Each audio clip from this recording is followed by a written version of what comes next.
Thiruvaniyoor global public സ്കൂളിലെ 9ാം class വിദ്യാർത്ഥി മിഹിർ അഹമ്മദിന്റെ ആത്മഹത്യയ്ക്ക് കാരണം റാഗിംഗ് അല്ലെന്നാണ് പോലീസിന്റെ റിപ്പോർട്ടിൽ പറയുന്നത്.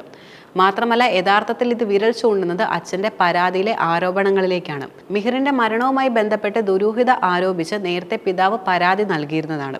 ഇതിന് പിന്നാലെ മാതാവ് റാഗിംഗ് ആരോപണം ഉന്നയിച്ചുകൊണ്ട് പോലീസിന് പരാതിപ്പെട്ടിരുന്നു.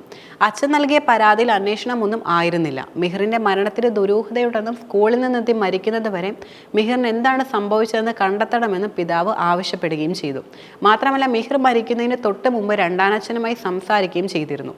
കൂടാതെ അത് എന്താണെന്ന് കണ്ടെത്തണമെന്നും മരിക്കുന്ന സമയത്ത് ആരൊക്കെ ഫ്ളാറ്റിൽ ഉണ്ടായിരുന്നുവെന്ന് അറിയണമെന്നും ഷെഫീഖ് വെളിപ്പെടുത്തുകയുണ്ടായി. ഷെഫീഖ് പരാതി നൽകിയ ശേഷമായിരുന്നു മിഹിറിന്റെ മരണത്തിൽ സ്കൂളിനെതിരെയും സഹപാഠികൾക്കെതിരെയും പരാതിയുമായി അമ്മ രംഗത്ത് വന്നിരുന്നത്. മിഹിറിന്റെ അച്ഛൻ ഉയർത്തുന്ന സംശയങ്ങളോട് അമ്മ യാതൊരു വിധത്തിലും പ്രതികരിച്ചിരുന്നില്ല. മിഹിറുമായുള്ള ചാറ്റിലെ സ്ക്രീൻഷോട്ടുകളും പിതാവ് പുറത്തുവിട്ടു. തന്നെ കൂടെ കൊണ്ടുപോകണമെന്ന് മിഹിർ ചാറ്റിൽ ആവശ്യപ്പെടുകയും ചെയ്തിരുന്നു. മകൻ വിഷാദത്തിലായിട്ടും കൗൺസിലിംഗ് നൽകിയില്ലെന്നും സ്കൂളിൽ നിന്ന് മിഹിറിനെ മാറ്റിയത് അവന്റെ താല്പര്യമില്ലാതെയാണെന്നും ഇവയെല്ലാം തന്നെ അറിയിച്ചിരുന്നില്ലെന്നും പിതാവ് തുറന്നു പറഞ്ഞു. മിഹിറിന്റെ ലാപ്ടോപ്പ്, മൊബൈൽ ഫോണും ഫോറൻസിക് പരിശോധനയ്ക്ക് വിധേയമാക്കണമെന്നും പിതാവ് തന്റെ പരാതിയിൽ ആവശ്യപ്പെടുകയുണ്ടായി. മിഹിറിന്റെ അമ്മയും ബന്ധുക്കളും പറഞ്ഞതിൽ വൈരുദ്ധ്യമുണ്ടെന്നും പിതാവ് ആരോപിക്കുകയും ചെയ്തു. മിഹിറിന്റെ ആത്മഹത്യയിൽ വലിയ ആളുകൾക്ക് പങ്കുണ്ടെന്നാണ് പുറത്തേക്ക് വരുന്ന സൂചനകളെല്ലാം.